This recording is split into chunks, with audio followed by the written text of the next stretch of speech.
Today I'm interviewing the saxophone performer Steven Mauk.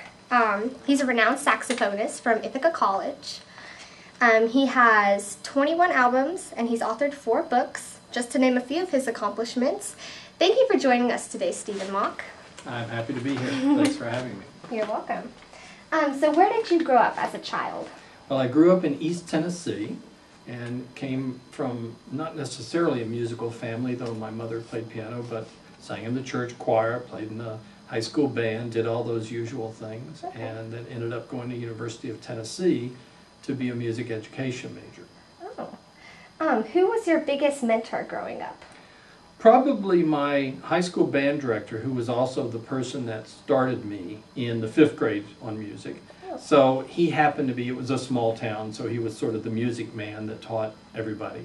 And so I had him in elementary school, had someone different in middle school, and then he was my high school band director, and he was the one that pushed me to go on into music and to take private lessons and go to the University of Tennessee. So he was probably the main reason you're talking to me right now. Yes.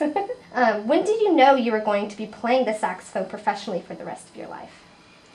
Probably it wasn't until graduate school, because my career goal had been to be a marching band director in Tennessee. That was what I wanted to do. So I went to the University of Tennessee, ultimately went to University of Michigan and did a master's, and then the professor invited me to stay on to do a doctorate. And when I was finished with the master's, I thought, well, now I'll go back to Tennessee and get a band job and, fulfill my dream. But then the path changed, and I went on and did the doctorate, at which point then it was more toward performance than public school teaching. And so I said, well, sounds like that's maybe what I'm going to do. So that's probably the point it changed. Okay. What did you do after college to prepare yourself for your future? Well, after college, and before I finished my doctorate, I got my first teaching position at Ithaca College, which is where I've been ever since. So there wasn't that transition period where I've got a degree and I've got no job. Now what I'm going to do to try to get a job, I applied for 15 schools while I was in my last year of the doctorate, did not get an interview at one of them. And then late in the school year, they called Michigan and said, we have a late opening for a position at Ithaca. Do you have anybody that you might recommend to apply?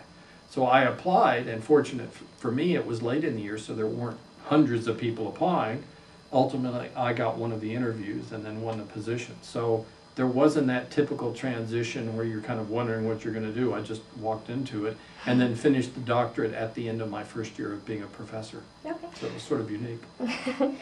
Would you like to share with us what kind of saxophones you play? I play the alto saxophone, which is the type of saxophone. And this and the tenor are probably the most popular.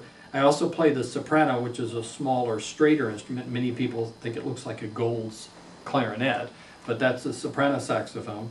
And so this one is probably the most used for solo playing in classical music, certainly played in jazz too.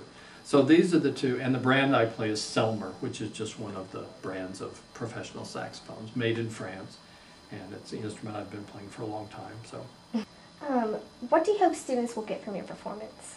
Well, I hope they'll hear that I enjoy playing the music I'm doing. They'll hear a wide variety of music. They'll hear pieces that they know, which is often good for students to hear something played that maybe they worked on, played by a professional.